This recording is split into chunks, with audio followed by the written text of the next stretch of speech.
হেঁটেই সমাবেশে আসছেন জনতা। সোহরাওয়ার্দীতে জামায়াতের ইতিহাস। জামায়াতে সমাবেশে যোগ দিতে এসে পথেই 2 নেতাকর্মীর মৃত্যু। নাহিদ ইসলাম বলেছেন, খেলা বন্ধ হয়নি, আরেকটি গণঅভ্যুত্থানের প্রস্তুতি নিন। এতক্ষণ শুনছিলেন সংবাদ শিরোনাম, এবারে বিস্তারিত।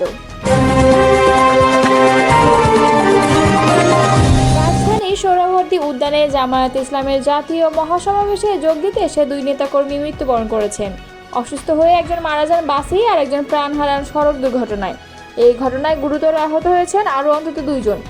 পাবনার ঈশ্বরদী উপজেলার চরমির কারামারি গ্রামের বাসিন্দা মোস্তাফিজুর রহমান কলম বিশ্বাস শুক্রবার রাত 11টার দিকে দলীয় কর্মসূচিতে অংশ নিতে বাসে করে ঢাকার উদ্দেশ্যে রওনা দেন।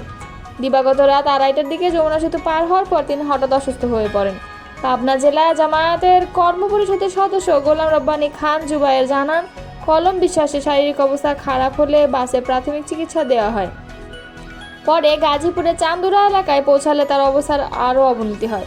দ্রুত তাকে একটি স্থানীয় বেসরকারি হাসপাতালে নেওয়া হলে কর্তব্যরত চিকিৎসক তাকে মৃত ঘোষণা করেন। এদিকে খুলনা জেলা জামায়াতের একটি বহরে করে ঢাকায় আসার পথে ফরিদপুরের ভাঙা চৌরাস্তার মোড়ে সড়ক দুর্ঘটনায় নিহত হয়েছেন জামায়াত ইসলামের দাকপ উপজেলা আমির মাওলানা আবু সাইদ। শনিবার রাত 2:45টার দিকে রয়্যাল পরিবহনের একটি বাস তাদের বহরের একটি গাড়িকে সজোরে ধাক্কা দিলে ঘটনাস্থলেই তার মৃত্যু হয়। জানা যায়, খুলনা থেকে প্রায় 260টি বাসে জামায়াত নেতাকর্মীরা ঢাকায় অংশ নিতে রওনা দেন। পথিমধ্যে ভাঙা মোড়ে একটি গাড়ি পার্কিং করে কয়েকজন কর্মী চায়ের দোকানে বসেন। এ সময় মাওলানা আবুল সাইদ নিজের গাড়ির ব্যানার খুলে যাওয়ার বিষয়টি দেখে সেটি ঠিক করেছিলেন।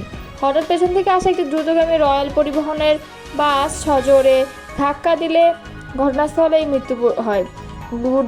দুর্ঘটনায় গুরুতর আহত হন জামায়াত কর্মী আনিসুর রহমান ও ইকবাল হোসেন।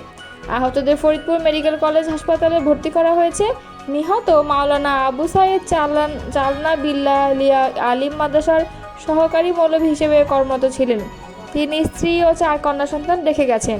ভাঙা থানার ভারপ্রাপ্ত কর্মকর্তা মোহাম্মদ আশরাফ হোসেন ঘটনার সত্যতা নিশ্চিত করে বলেন, রাত 3টার দিকে একটি বাসের ধাক্কায় একজন ঘটনাস্থলে নিহত হন এবং আরও 2-3 জন আহত হয়েছেন, যারা বর্তমানে হাসপাতালে চিকিৎসাধীন আছেন। জাতীয় নাগরিক পার্টির আহ্বায়ক নাহিদ ইসলাম বলেছেন, এই মাফিয়া সিস্টেমের সঙ্গে আমরা খেলব না। এই পুরনো খেলার বিরুদ্ধে গণঅভ্যুত্থান হয়েছে, আমরা রক্ত দিয়েছি, খেলার নিয়ম বদলাতে হবে। নারায়ণগঞ্জে এখনও খেলা বন্ধ হয়নি, যদি খেলা বন্ধ না হয় তাহলে আরেকটি গণঅভ্যুত্থানের জন্য প্রস্তুতি নেন। শুক্রবার বিকালে জুলাই পদযাত্রা কর্মসূচির অংশ হিসেবে নারায়ণগঞ্জের চাষারায় এক সমাবেশে তিনি এসব কথা বলেন। নাহিদ ইসলাম বলেন, এই রাষ্ট্র যে সিস্টেমে চলে তার সবচেয়ে ভালো উদাহরণ হলো নারায়ণগঞ্জ, যেখানে পরিবারতন্ত্র, মাফিয়াতন্ত্র, গডফাদারতন্ত্র সব মিলেমিশে একাকার। এই জেলাকে কিছু পরিবার বছরের পর বছর ধরে নিয়ন্ত্রণ করছে। সন্ত্রাসীর হামলার কথা উল্লেখ করে তিনি বলেন, বৃহস্পতিবার রাতে জুলাই পদযাত্রার তরুণ আগুন জ্বালিয়ে দিয়েছে। এই জনস্রোতকে বন্ধ করতে সন্ত্রাসীরা আগুন দিয়েছে। গণঅভ্যুত্থানের পরে এই নারায়ণগঞ্জে কতগুলো মার্ডার হয়েছে তা আমরা জানি। কেন আইন শৃঙ্খলা এখনও ঠিক হচ্ছে না, আমরা সরকারের কাছে জবাব চাই। আওয়ামী লীগের সেই যে মাফিয়াতন্ত্র, দখলদারিতন্ত্র, গডফাদারতন্ত্র পুনর্বাসিত হচ্ছে। তিনি বলেন, জুলাই আহত পরিবারের বাসায় গিয়ে গিয়ে হুমকি দেওয়া হচ্ছে। যারা মামলা করেছে সেই পরিবারগুলো নিরাপত্তাহীনতায় ভুগছে। নারায়ণগঞ্জ যে সন্ত্রাসের অভয়ারণ্য তৈরি করেছে তা আমরা ভেঙে ফেলব। এর আগে মুন্সিগঞ্জ হয়ে নারায়ণগঞ্জ শহরের নিতাইগঞ্জ থেকে শুরু করে শহরের 2 নম্বর গেট হয়ে চাষারায় বিজয় স্তম্ভে এসে পদযাত্রা শেষ হয়। বাংলাদেশের ইতিহাসের অন্যান্য সাক্ষী সোহরাওয়ার্দী উদ্যান। ঐতিহাসিক এই উদ্যানেও সমাবেশ করেছে দেশের প্রায় সবগুলো বৃহৎ রাজনৈতিক দল, কিন্তু জামায়াতে ইসলামী এককভাবে এই উদ্যানে সমাবেশ করেনি কখনো। অবশেষে সেই দুঃখ ঘুচল তাদের। প্রথমবারের মতো এককভাবে সোহরাওয়ার্দীতে সমাবেশ করতে যাচ্ছে তারা। শনিবার দুপুর 2টায় আনুষ্ঠানিকভাবে জামায়াতের জাতীয় সমাবেশ শুরু হবে সোহরাওয়ার্দীতে। 7 দফা দাবি হওয়া এ সমাবেশে স্মরণকালে সবচেয়ে বেশি জনসমাগম ঘটবে বলে দাবি করছে দলটির নেতাকর্মীরা। জামায়াতের উদ্দেশ্য বড় ধরনের সমাবেশ করে রাজনীতির মাঠে নতুনভাবে আলোড়ন সৃষ্টি করা। সমাবেশে জামায়াতের আমির ডক্টর শফিকুর রহমান গুরুত্বপূর্ণ দিক নির্দেশনামূলক বক্তব্য দেবেন। সমাবেশের মূল মঞ্চে জামায়াতের জাতীয় নেতা, জুলাইয়ের শহীদ পরিবারের প্রতিনিধি এবং অন্যান্য দলের নেতারা থাকবেন। সমাবেশ সফল করার লক্ষ্যে ইতোমধ্যে সব প্রস্তুতি শেষ করেছে জামায়াত। শনিবার সকাল থেকে সোহরাওয়ার্দী উদ্যানে ভিড় করতে থাকে দলটির নেতাকর্মীরা। সকাল 10টার মধ্যেই উদ্যান মানুষে পরিপূর্ণ হয়ে যায়। এছাড়া উদ্যানের বাইরেও অবস্থান করছেন জামায়াতের হাজার হাজার নেতাকর্মী। জামায়াত নেতারা জানান, ইতোমধ্যে সমাবেশ সফলভাবে বাস্তবায়নের লক্ষ্যে দলের আমির সহ শীর্ষ নেতারা ঢাকা মহানগর সহ দেশজুড়ে ব্যাপক গণসংযোগ, প্রস্তুতি সভা, মিছিল সমাবেশ সহ সাংগঠনিক তৎপরতা চালিয়েছেন। কয়েক হাজার বাস এবং কয়েক জোড়া ট্রেন রিজার্ভ করা হয়েছে। লঞ্চেও দক্ষিণাঞ্চলের মানুষ সমাবেশে অংশ নেবেন। বিএনপি সহ ফ্যাসিবাদ বিরোধী সব রাজনৈতিক দলকে সমাবেশে আমন্ত্রণ জানানো হয়েছে। খোঁজ নিয়ে জানা যায়, ঢাকার পুরানো পল্টন, বায়তুল মোকাররম, পল্টন ময়দান সহ রাজধানীর বিভিন্ন জায়গায় অতীতে অসংখ্য রাজনৈতিক কর্মসূচি পালন করেছে বাংলাদেশ জামায়াতে ইসলাম। কিন্তু সোহরাওয়ার্দী উদ্যানে কখনো এককভাবে বড় সমাবেশ করেনি দলটি। বিগত বছরের 5 আগস্ট শেখ হাসিনার পতনের মধ্য দিয়ে রাজনৈতিক পট পরিবর্তন হলে গা ঝাড়া দিয়ে ওঠেন দলটির কেন্দ্র থেকে তৃণমূলের বিভিন্ন স্তরের নেতাকর্মীরা। শনিবার সোহরাওয়ার্দী উদ্যানে জাতীয় সমাবেশ করার মাধ্যমে নিজেদের সাংগঠনিক সক্ষমতা জানান দিতে চাইছে দলটি। ত্রয়োদশ জাতীয় সংসদ নির্বাচনের আগে 7 দফা দাবিতে শনিবার সোহরাওয়ার্দী উদ্যানে জাতীয় সমাবেশ করবে জামায়াতে ইসলাম। দাবিগুলো হচ্ছে সব গণহত্যার বিচার, প্রয়োজনীয় মৌলিক সংস্কার, জুলাই সনদ ও ঘোষণাপত্র বাস্তবায়ন, জুলাই অভ্যুত্থানের শহীদ ও আহতদের পরিবারের পুনর্বাসন, সংখ্যানুপাতিক পদ্ধতিতে জাতীয় নির্বাচন, প্রবাসীদের ভোট দেওয়ার ব্যবস্থা এবং জাতীয় নির্বাচনের আগে সমতাভিত্তিক রাজনৈতিক পরিবেশ নিশ্চিত করা। জাতীয় সমাবেশ সফলের লক্ষ্যে ইতোমধ্যে জামায়াত নেতারা সোহরাওয়ার্দী উদ্যানে একাধিকবার পরিদর্শন করেছেন।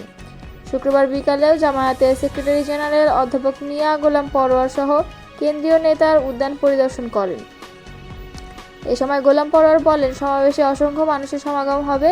অজু ও খাওয়ার জন্য পর্যাপ্ত পানির ব্যবস্থা থাকতে হবে। 15টি মেডিকেল বুথ স্থাপন করা হয়েছে, সেখানেও কমপক্ষে 50-60 হাজার পানির বোতল থাকবে। মানবিক ও দুর্নীতিমুক্ত কল্যাণ রাষ্ট্র হিসেবে আমাদের প্রিয় বাংলাদেশকে গড়ার চেষ্টা করেছি। আজকে লাখ লাখ মানুষ সারা দেশের বিভিন্ন প্রান্ত থেকে আমাদের কথা সাড়া দিয়ে বানের পানির মতো ছুটেছে। টেকনাফ থেকে তেঁতুলিয়া, রূপসা থেকে পাথুরিয়া ফজরের নামাজ পড়েই সোহরাওয়ার্দী উদ্যানে অংশ নিচ্ছেন। শনিবার সোহরাওয়ার্দী উদ্যানের স্টেজের পাশে জাগো নিউজকে এসব কথা বলেন বাংলাদেশ জামায়াতে ইসলামের সেক্রেটারি জেনারেল মিয়া গোলাম পরোয়ার। তিনি বলেন, আমরা এখানে বসেই খবর পাচ্ছি ঢাকার আবদুল্লাহপুর, গাজীপুর সহ বিভিন্ন সড়ক দিয়ে মিছিল নিয়ে ঢুকছে জনতা। অনেক জায়গায় গাড়ি ঢুকছে না, তাই মিছিল নিয়ে হেঁটেই সমাবেশে আসছেন। সাময়িক দুর্ভোগের জন্য নগরবাসীর কাছে ক্ষমা চেয়ে তিনি বলেন, আজকের সমাবেশের কারণে নগরবাসীর যে সাময়িক দুর্ভোগ হচ্ছে তার জন্য আমরা দুঃখ প্রকাশ করছি। জুলাই গণঅভ্যুত্থানে আহতদের পুনর্বাসনে জামায়াত কী উদ্যোগ নেবে জানতে চাইলে দলটির সেক্রেটারি জেনারেল বলেন, আমরা জুলাইয়ের প্রথম বার্ষিকী পার করেছি। জুলাই যোদ্ধাদের আমরা কথা দিয়েছিলাম তাদের চিকিৎসা পুনর্বাসনের দায়িত্ব আমরা নিব। আমরা দৃঢ় কণ্ঠে বলতে চাই, জামায়াত একমাত্র দল যার আমিরে জামায়াত বলেছিলেন যারা শহীদ হচ্ছেন তারা আমাদেরই শহীদ। আমির সহ আমরা সবাই জুলাই যোদ্ধাদের বাড়িতে বাড়িতে গিয়েছি, আর্থিক সহযোগিতা আমাদের সাধ্য অনুযায়ী করেছি। অন্যান্য দলও করেছে, তাদের প্রতি আমরা কৃতজ্ঞ। সরকারও করেছে, তবে অনেক পরে। সরকারের তাদের প্রতি দায় এখনও শেষ করতে পারিনি। আমাদের নেতাকর্মীদের 10 টাকা থেকে 1000 টাকার দেয়া অনুদানে আমরা এসব সহযোগিতা করেছি উল্লেখ করে তিনি বলেন, আহতদের জন্য আমরা ছুটে গিয়েছি। আল্লাহ আমাদের রাষ্ট্র পরিচালনার দায়িত্ব দিলে আমরা শহীদ ও আহত পরিবারদের পরিপূর্ণ মর্যাদা, চিকিৎসা ও পুনর্বাসন করব। তিনি আরও বলেন, জুলাই সনদ বাস্তবায়ন ও ঘোষণা ছাত্র জনতার আকাঙ্ক্ষা। আমরা বলেছি এই সনদ ঘোষণা করে একটি আইনি ভিত্তি দিতে হবে। শুধু ঘোষণা হলে হবে না, আজকে জনসভায় এটিও আমাদের একটি অন্যতম দাবি।